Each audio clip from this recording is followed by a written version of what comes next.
warahmatullahi wabarakatuh. Hai kawan milenial berprestasi, kembali lagi di Sapa UMG, saling sapa untuk menyapa. Selamat pagi, selamat siang, selamat sore, selamat malam semuanya. Hari ini di podcast kali ini kembali lagi bersama saya Vinams, tim admisi dan humas UMG. Kali ini kami kedatangan tamu spesial nih. Dari siapa? Ayo, ada yang bisa nebak nggak? Yaitu dari Kepala Bagian DPPM, yaitu ada Ibu Widi. Halo Ibu Widi. Halo, Assalamualaikum Mbak Vina. Waalaikumsalam. Bu, boleh perkenalan dulu dong Bu, biar teman-teman tahu nih siapa sih Bu Widi itu gitu. Mungkin yang Fakultas Kesehatan udah tahu ya Bu, tapi yang fakultas di sini yang kampus 1 itu kebanyakan masih bertanya-tanya siapa sih Bu Widi kayak gitu. Coba perkenalan dulu Bu. Baik, terima kasih Mbak Vina. Salam semuanya. Assalamualaikum warahmatullahi wabarakatuh. Waalaikumsalam. Perkenalkan, saya Widiharti. Saya dari dosen profesi nurse yang ada di Fakultas Kesehatan. Hai sobat yang ada di Fakultas Kesehatan pasti udah kenal ya dengan saya. Kebetulan mulai tanggal 1 Juli kemarin mendapatkan amanah baru untuk di Kepala Bagian Pengabdian Masyarakat dan Inkubasi yang ada di Universitas Muhammadiyah Gresik, Mbak Vina. Yes. Mungkin itu yang bisa saya perkenalkan dulu Mbak Vina. Untuk suami ya satu ya Mbak Vina ya. Aduh, nggak mau nambah nih Bu. Nggak ada habis Mbak Vina, satu aja itu sudah luar biasa ya Mbak Vina ya. Anaknya 2 gitu Mbak Vina. Itu perkenalannya. Baik Ibu, berarti Ibu masih ngajar dong ya di Fakultas Kesehatan kampus 2? Masih Mbak Vina, selain mengajar kami juga membimbing mahasiswa yang praktek profesi yang ada di Rumah Sakit Muhammadiyah Gresik sekaligus yang ada di Rumah Sakit Ibnu Sina. Berarti harus bolak-balik dong Bu, kampus 1, kampus 2, kampus 1, kampus 2 gitu? Ya, gitulah. Sama nanti main-mainnya juga ke rumah sakit ini Mbak Vina, nggak hanya ke kampus 1, 2, tapi juga ke rumah sakit juga begitu. Semoga sehat-sehat selalu ya Ibu Widi. Amin, terima kasih Mbak Vina. Dan iya Bu, di sini saya mau memastikan Bu, jadi Ibu kan bagian dari DPPM nih, berarti kan yang biasanya mengkoordinir tentang KKN gitu ya Bu. Terus di sini kita bahasanya itu ya tentang KKN Bu, jadi agak spesial karena kemarin-kemarin kita kan bahasnya ya tentang dari narasumbernya sendiri gitu kan Bu. Nah hari ini kita tuh bahas KKN, soalnya kan apalagi kemarin aja Bu Widi baru nganterin mahasiswa yang KKN ya. Iya, betul. Nah, untuk mungkin pertanyaan pertama di sini saya mau tanya tentang problematika UI sama UGM. Kira-kira Bu Widi udah dengar nggak nih?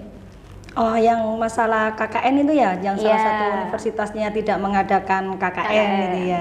Kira-kira menurut Ibu bagaimana sih pendapat Ibu tentang problematika tersebut? Kalau menurut saya ya, KKN itu kan suatu hal yang mengajarkan kita untuk bisa berdekat sama masyarakat, seperti itu, bisa belajar berkomunikasi. Jadi problematika itu saya rasa memiliki hal yang sama-sama, ada hal positif dan negatifnya. Masing-masing institusi pasti memikirkan hal itu, akan tetapi menurut saya KKN masih perlu diadakan. Hal ini untuk meningkatkan pendekatan sih kepada masyarakat, seperti itu sih Mbak Vina. Gitu ya. Mungkin biar nggak kaget juga ya Bu, misal kalau udah betul. lulus kan turun ke masyarakat tuh nggak kaget, soalnya udah pernah KKN. Iya, betul. Terus Bu, kenapa sih sekarang tuh kok semester 3 udah bisa KKN? Padahal kan biasanya tuh harus semester 5, kalau nggak gitu tujuan gitu baru KKN. Nah sekarang kenapa kok semester 3 udah KKN Bu? Kemarin itu Mbak Vina, sebetulnya KKN yang semester 3 ini karena KKN khusus ya, karena adanya kerjasama dengan BPN ya, yang bisa membantu di BPN dan untuk KKN ini. Jadi KKN-nya ini bersifat khusus, jadi bisa dilakukan pada mahasiswa semester 3. Tetapi untuk KKN tematik dan reguler ini memiliki syarat-syarat khusus Mbak Vina untuk bisa KKN seperti itu ya. Terus kira-kira macam-macam KKN di UMG itu ada apa aja sih Bu kira-kira? Kalau kemarin saya juga ikut yang BPN Bu, semester 3 kalau nggak 4 gitulah baru ikut saya. Gitu ya, jadi sudah ikut yang KKN khusus ya Mbak Vina ya? Sudah. Ya. Baik Mbak Vina, untuk KKN yang ada di Universitas Muhammadiyah Gresik ini ada KKN tematik, ada KKN reguler seperti itu. Untuk khusus kan hanya sewaktu saja nggih, kalau ada kerjasama atau kayak yang hal-hal yang khusus saja, yang namanya khusus ya, yaitu tadi khususon gitu ya. Tetapi untuk yang tematik ini bisa dilakukan pada mahasiswa yang bekerja. Jadi pada mahasiswa yang bekerja atau kelas sore masih tetap kami melakukan KKN ya untuk bisa beradaptasi dengan masyarakat seperti itu. Jadi KKN tematik dan sama KKN reguler yang biasa dilakukan di UMG, Mbak Vina. Oke, baik Bu. Terus kira-kira apa saja sih Bu syarat-syarat kalau misal mau ikut KKN Bu?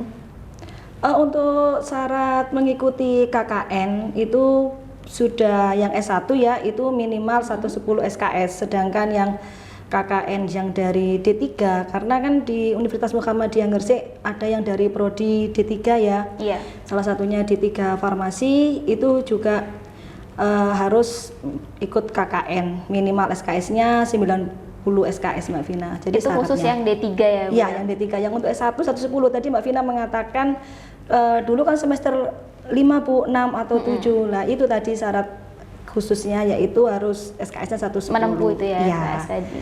begitu. Terus kalau misal tugasnya KKN tuh mahasiswanya disuruh ngapain aja sih Bu kira-kira?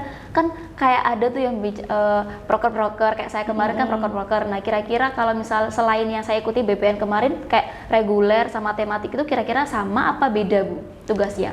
Oh, untuk tugas tetap sama ya Mbak Vina. Untuk reguler, tematik maupun khusus itu masih sama tugasnya. Untuk luaran pun kami samakan seperti itu. Jadi untuk tugasnya di situ ada program kerja yang diwajibkan dari universitas yaitu pemberdayaan masyarakat seperti itu ya. Kemudian program kerja yang dari masing-masing program studi Mbak Vina. Jadi diharapkan masing-masing program studi dengan keahliannya masing-masing bisa bisa membantu masyarakat yang ada di lingkungan KKN tersebut seperti itu Mbak Vina. Kalau boleh, kemarin tuh saya kalau proker prodi Bu, kan saya dari kewirausahaan. Jadi kemarin saya itu targetnya itu sasarannya anak TK kebetulan, soalnya kan bareng-bareng sama prodi lain.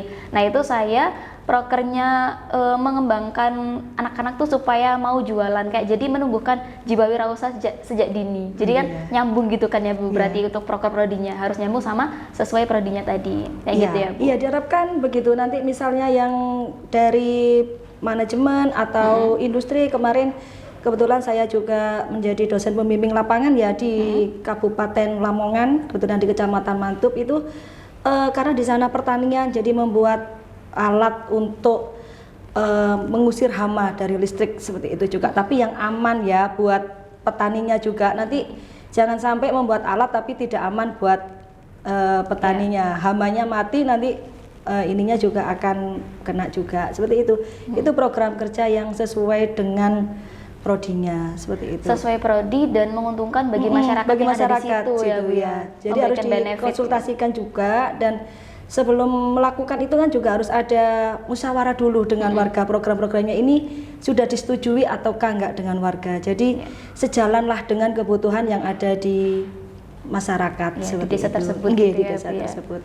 Terus kira-kira menurut Ibu efisiensi KKN bagi kampus itu sebenarnya apa sih Bu? Efisiensi bagi kampus ini sangat banyak ya Mbak ya, selain meningkatkan kinerja juga seperti itu, nama dari UMG bisa dikenal masyarakat seperti itu sangat banyak sekali ininya seperti itu. Kayak ini kan Bu ya, kayak misal kehidupan di kampus sama di masyarakat kan beda banget. Secara nggak langsung kalau mahasiswa turun ke masyarakat itu jadi tahu apa aja sih problematika yang di desa, yang bisa kita bantu untuk mengatasi gitu kan Bu ya. Iya betul Mbak Vina. Seperti itulah yang diharapkan di KKN seperti itu. Terus kira-kira pembentukan kelompok KKN itu menurut apa Bu kira-kira? Apa pokoknya diacak gitu aja atau ada tekniknya sendiri, teknisnya gitu?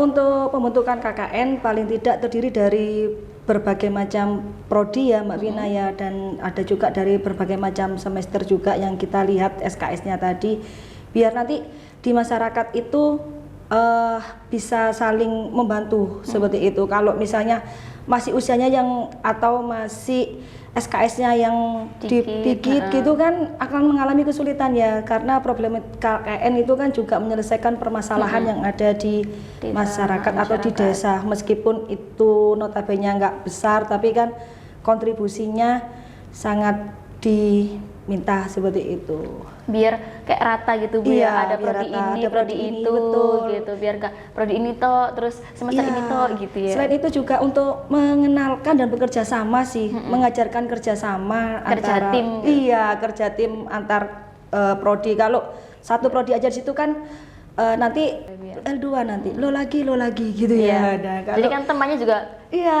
itu gitu lagi, ya. itu lagi, nggak ketemu Iya. teman baru. Apalagi nanti ada yang memiliki permasalahan pribadi lah, itu nanti akhirnya nggak jalan Iya, KKN-nya. bener banget. L2 lagi nanti gitu.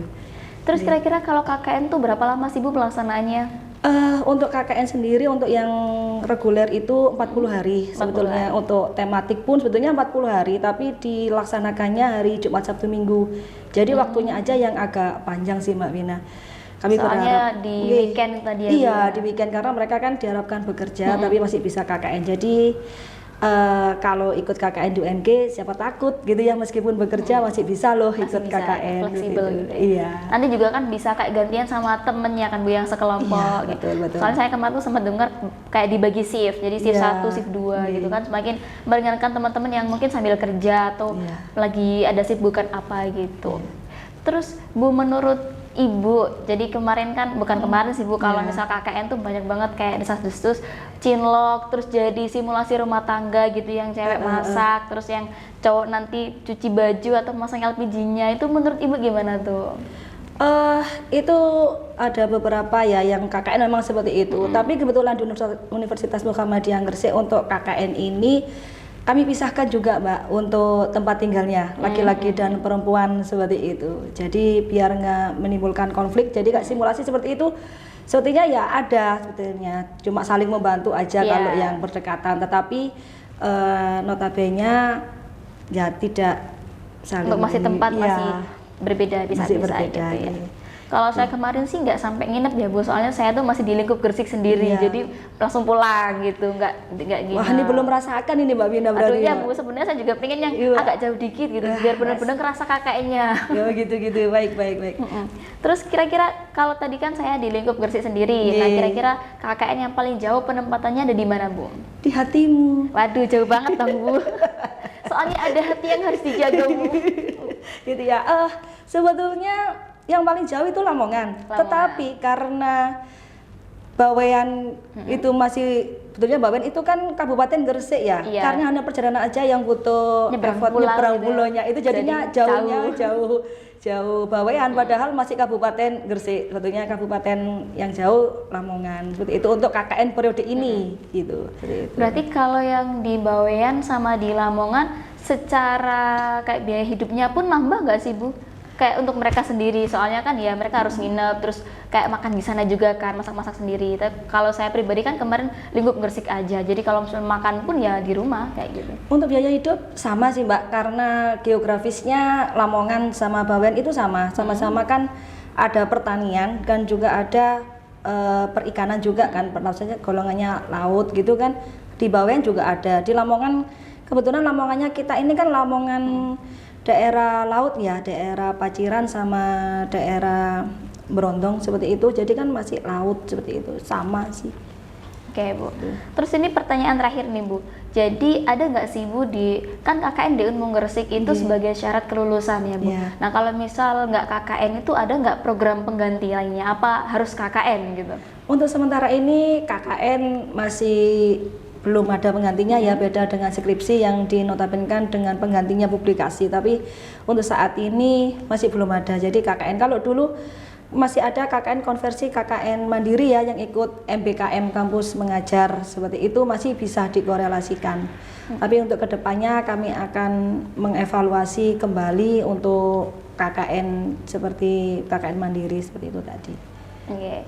Terus kemarin Ibu waktu nganterin ke KKN itu pelepasan, kira-kira yang Ibu rasakan apa? Kayak melepaskan mahasiswa-mahasiswanya buat ke masyarakat, membantu masyarakat menjalankan proker-prokernya itu kira-kira gimana Bu perasaannya? Sebenarnya itu tidak hanya melepaskan anak-anak ya, tapi melepaskan mahasiswa ya, tapi seperti melepaskan anak-anak sendiri seperti itu. Jadi saya pastikan juga mereka mendapatkan tempat tinggal, maksudnya kita, iya, maksudnya tempat tinggal yang ini kita pastikan terlebih dahulu seperti itu. Dan di sana antusias masyarakat sangat bagus, mulai dari kecamatan, kepala desa.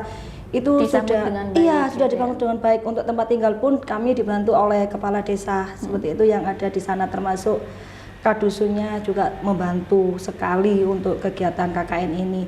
Termasuk kami kemarin juga mengadakan pertemuan ya atau silaturahim dengan PCM yang ada di Bawean seperti itu. Oke. Kalau biasanya KKN di bulan-bulan Agustus gini itu biasanya tuh rame banget Bu kalau di desa, kayak membantu proker di desa yang lomba Agustusan, jadi rame banget. Menurut Ibu nih, buat teman-teman yang kayak masih takut KKN karena mager lah ataupun masih takut nanti gimana-gimana prokernya berat, kira-kira apa sih pesan buat teman-teman biar dan ikut KKN gitu loh Bu? KKN itu hal yang menyenangkan ya, jadi kita bisa memiliki saudara dengan masyarakat yang ada di KKN di sana seperti itu. Kebetulan ini besok tanggal 17 yang ada di Bawean juga akan mengadakan upacara di Kecamatan Sangkapura dan Kecamatan Tambak seperti itu. Diundang langsung oleh kecamatan untuk ikut upacara. Seperti itu. Nah, buat teman-teman nih yang belum KKN, apalagi yang masih semester muda, bisa nih dipilih entah mau ikut MBPN atau ikut tematik atau reguler ya Bu ya. Terserah teman-teman. Pokoknya jangan takut KKN, karena KKN tuh nggak berat-berat banget kok, malah senang dapat pengalaman baru di lingkup desa, lingkup masyarakat kayak gitu. Pesan kesan untuk teman-teman Fakultas Kesehatan atau apalagi untuk mahasiswa baru biar udah gabung di Universitas Muhammadiyah Gresik Bu. Hai semuanya, untuk yang mau bergabung di Fakultas Kesehatan, so bergabung dengan segera ya, kami tunggu karena di Fakultas Kesehatan banyak keuntungannya. Selain mendapatkan ilmu, juga nantinya bisa merawat keluarga sendiri. Mungkin itu Mbak untuk notes hari ini gitu ya. Bisa merawat keluarga sendiri, waduh. Iya. Berarti calon-calon ini ya Bu, ibu rumah tangga sekaligus ibu kesehatan. Jadi misal ada keluarga yang sakit langsung diatasi sendiri, nggak pakai ke rumah sakit gitu. Iya betul. Ya, Jadi baik. segera bergabung aja sih ini Mbak Vina. Nggak usah ragu-ragu ya Bu. Iya gitu. Apalagi sekarang masih ada di gelombang 2, jadi cepet teman-teman dan gabung di Universitas Muhammadiyah Gresik. Yang pengen di Fakultas Kesehatan nanti ketemu Ibu Widi. Oke, sampai ketemu ya. Ya, terima kasih ya Ibu Widi untuk hari Sama-sama, Mbak ini Vina. pembahasan KKN. Sampai jumpa lagi di podcast setelahnya. Nanti kita bakal datangin tamu siapa lagi ya enaknya. Nanti bisa teman-teman komen di bawah kita mau bahas apa lagi. Oke, sampai jumpa di Sapa UMG selanjutnya. Assalamualaikum warahmatullahi wabarakatuh.